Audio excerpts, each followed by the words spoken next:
sehemu yao ni katika ziwa liwakalo moto. Ngoja nikwambie, uko yamkini unaabudu sanamu. Sikiliza nikwambie, Biblia inaniambia sehemu yao ni katika ziwa liwakalo moto. Ngoja nikwambie, ngoja nikueleze. Mungu hakusema watu tuoe wanawake wawili. Mungu hakusema ya kwamba tuache wake zetu tukaoe mwingine. Biblia inasema amwache mke wake na yazini, na mwanamke ila atakayeolewa naye na yazini.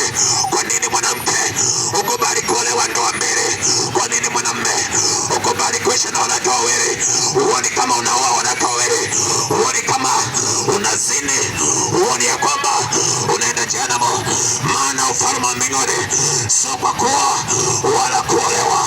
Ngoja nikwambie habari njema asubuhi ya leo. Itafakari kwa makini, itafakari kwa makini. Habari inakwambia Yesu anarudi, Yesu anarudi. Msipotengeneza, msipotubu, msipomwamini Yesu, msipomwamini Yesu, msipomgeukia Yesu,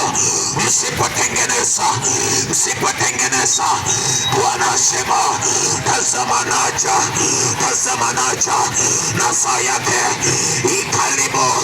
Saa ya Bwana iko karibu. Wamama geukeni, wababa geukeni. Ndugu zangu tengenezeni, ndugu zangu tengenezeni.